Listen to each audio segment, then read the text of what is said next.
Okay, here we are to go over the solution for example 4 on our transformations of the graphs of sine and cosine investigation. In this particular case, we have y equals 2 plus 3 sine of 2x. And while the sine function has a domain of all real numbers, so the graph goes forever from left to right, we're only going to graph it on the interval from negative pi to positive 1 pi. So I typically start doing these problems by identifying my values of a. In this case, it's going to be 3.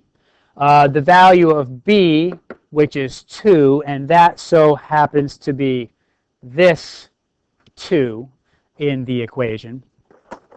The value of c, it doesn't exist, so it's 0. And the value of d, which is also 2. But in this case, this value of 2 is this d out in front. And I'll just color code those to make sure we know which one is which as we go ahead and work with them. So now that we have our values, we want to assign those values a transformation and how that transformation affects the graph of the function. So if I start with a equals 3, we know that a equals 3 is going to be a vertical dilation. And that vertical dilation is going to change the amplitude of the function to be 3. So the entire height of the function is going to be 6, since the amplitude is half the height. The value of b, being 2, is going to give us a horizontal dilation. And as we've studied transformations before, since that value is larger than 2, that horizontal dilation is going to be a shrink. For our trigonometric functions, that affects the period of the function. And to calculate the period of the function, you divide 2 pi by the absolute value of b. So 2 pi divided by 2 is pi. So this function will have a horizontal shrink, and the period, instead of being 2 pi long, is going to be 1 pi long. C equals 0. That is your horizontal translation.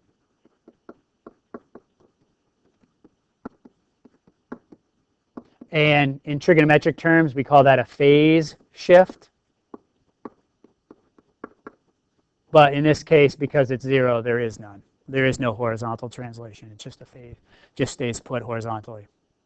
And then the value of d is going to be 2, and that is going to be a vertical translation.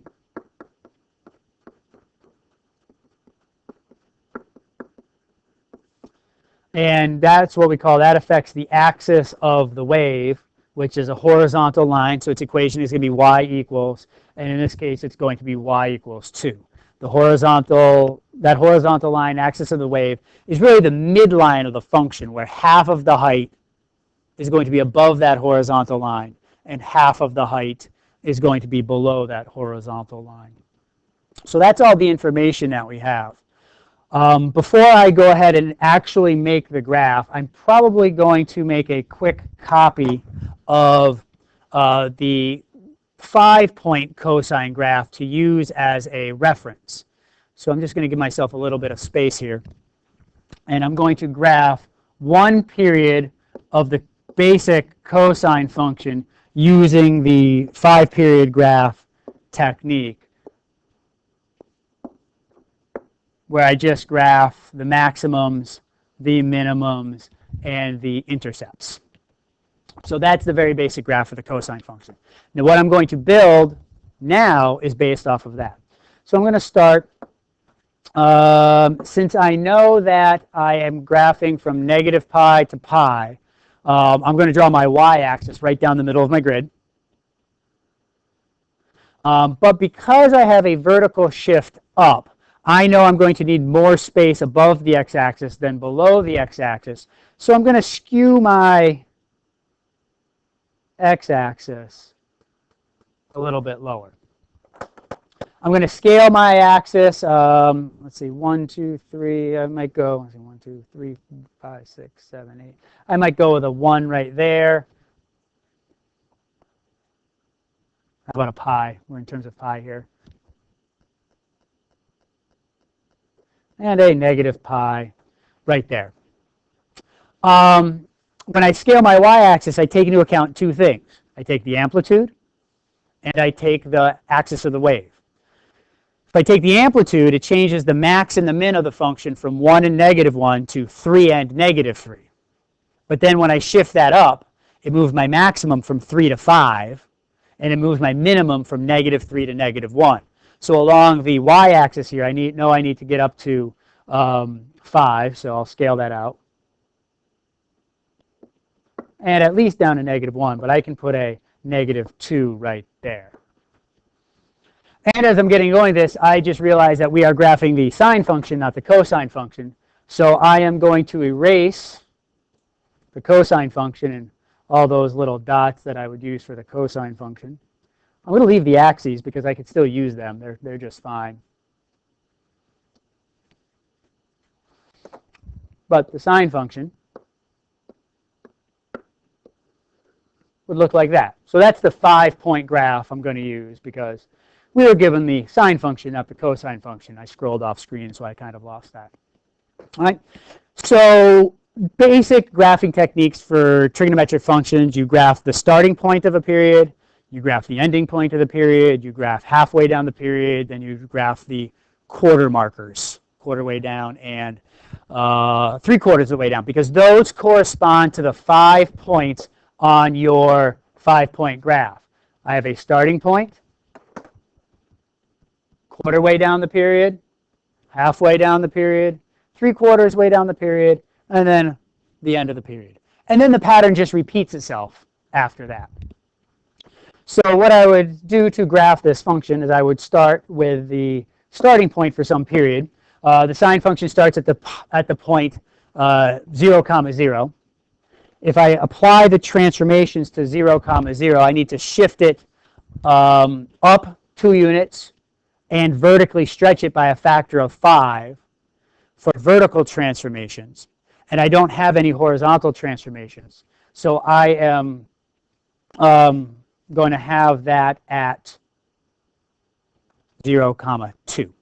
If I want, I could also add in, and I could add this in here, and to be erased later, is the horizontal line at y = 2 to put the axis of the wave into the graph. But it's not really part of the graph, but it's a good visual, so I'll erase it out later. Now I know that the sine function, like all trig functions, the starting point of a period and the ending point of the period have the same y coordinate, just the length of the period. So I can take this point, knowing that I will have another point on the same y coordinate 1 period away. In this case, the period is pi. So I can make a second point at pi, 2. And so now the point I just plotted is the equivalent of that. Then I would go with the halfway between the start of my period and the end of my period. The sine function crosses the axis of the wave. So halfway between. I'll make another point there. 1/4 of the way between the starting point and the halfway point, I have a local maximum. So halfway between what I have, I make a local maximum, making sure I have an amplitude of 3.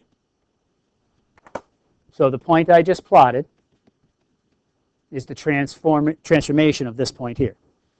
Then I do another for the halfway between these two. We call it the 3/4 way point. It's a local minimum, applying the idea of halfway in between with an amplitude of 3 gives me that point. And so I've graphed 1 period of the sine function just with all the transformations. But I've only graphed it from 0 to pi. I also want to graph this from -pi to 0. So I just continue the pattern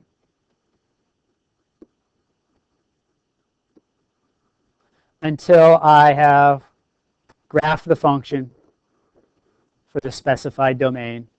And there you have the graph of y = 2 + 3 sine 2x from -pi to pi.